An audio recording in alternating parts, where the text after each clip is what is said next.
AJ Styles, and I know you got to work with AJ back in TNA. Right. When you were working with him back then, and you were there, what, like 2009, 10, or 11, somewhere 10 around to there? 13. 10 to 13. When you were there and you were working with AJ closely, did you ever think in the back of your mind, man, this guy could be a major star in WWE? No. I felt that AJ could be a major star, and I answered that pretty quickly. I tried to think about it and think, yeah, AJ was a star, and AJ has all the tools to be a star. It was simply giving him the platform to do it, and allowing him to be himself, and allowing him to just get out there and show his goods. The little sumbitch can work, and he is good. At first in TNA, I used to scratch my head and say, I don't get it. I don't see it. But when we started working with him and we did this horrible angle that was actually, I loved it. It was great. Got panned by all the experts. The Claire Lynch deal where AJ had an affair with Dixie and blah, blah, blah. But working with AJ through that is when the light bulb clicked for me, where I went, no, this sumbitch can go. He can go. He can cut a promo. He can get out there, and he can be more than what he had been up until that point.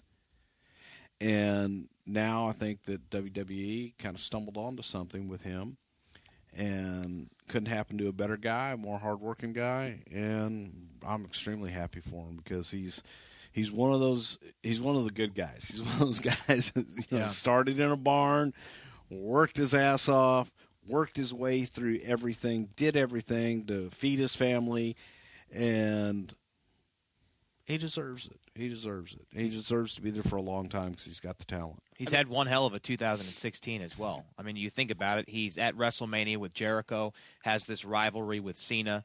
Now he's the WWE World Champion.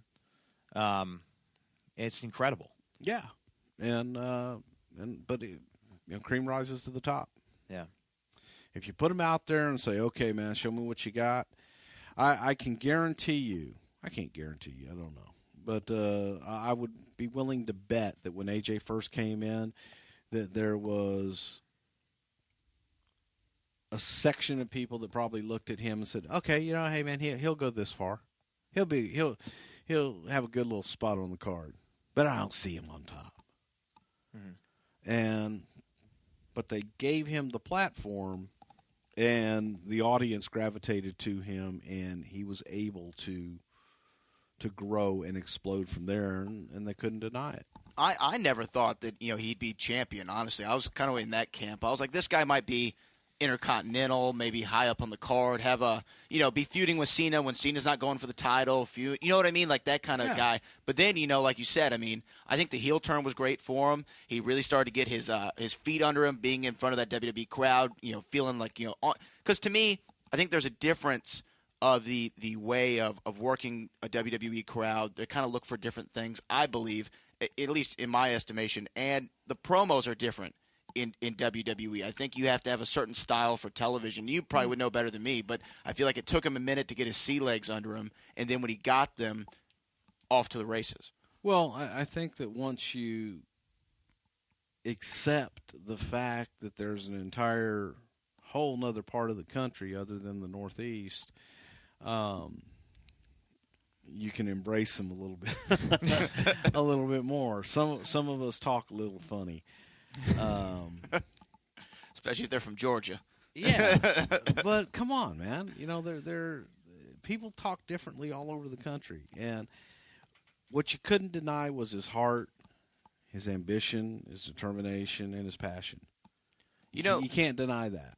And he wouldn't allow you to deny it. He was going to show you every single step of the way. I'll never forget a meeting I had with AJ where I looked at him and I said, "What do you want to do?" And he says, "I want to be the guy to carry this company." I said, "Then do it."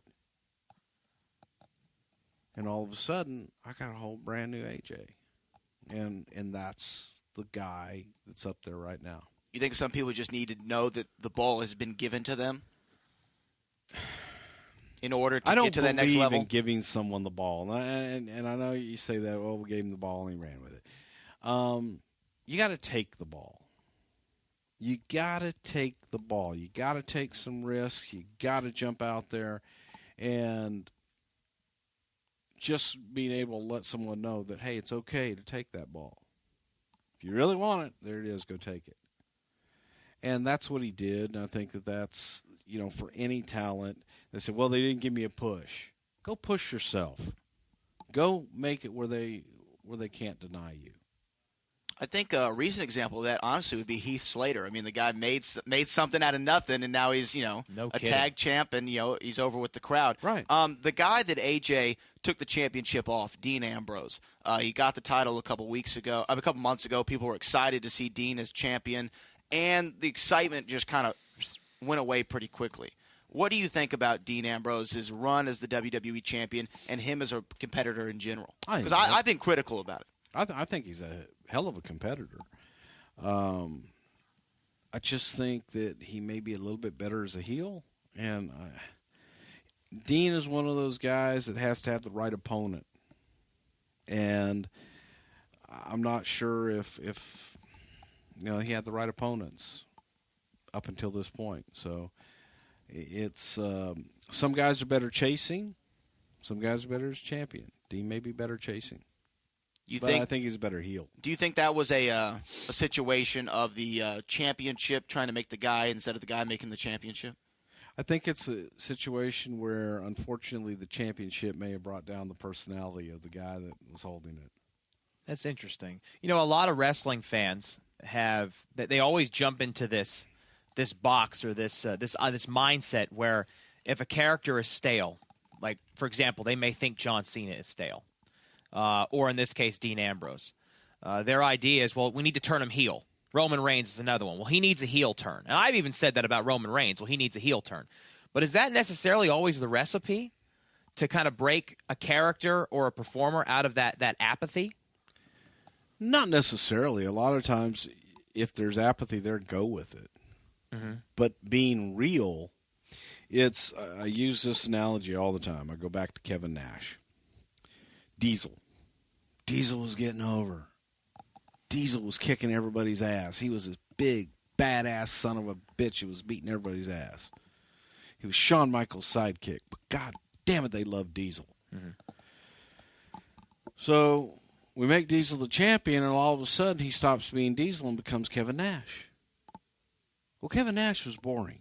Nobody gave a shit about Kevin Nash going to University of Tennessee and Kevin Nash playing basketball and Kevin Nash leading the office in Christmas carols. They wanted Diesel. They were cheering Diesel.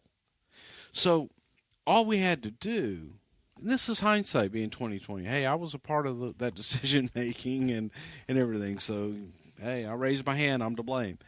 But hindsight being 2020, all we had to do was change Diesel's opponents and let them cheer him. Put him against someone that they didn't like. Put him against someone that the audience could boo. Because they were already cheering Diesel. So, change his role a little bit. Change his opponents. You still got this character. Don't change the character. And all too often that happens with a babyface or a heel change. John Cena's a great example of he's not changing. There's a segment of the audience that loves him. There's a segment of the audience that despises him. Both segments care. Yeah. So you win. And I think that's sort of the same is true right now of Roman Reigns as well. Right. So why should he change? I mean, no one's sitting on their hands when he comes out. No. Yeah. And he doesn't have, frankly, the fact that he's not changing is infuriating them even more. Go with that. Stay with it. Stay the course. And that was Vince McMahon on John Cena. God damn it, I'm going to stay the course.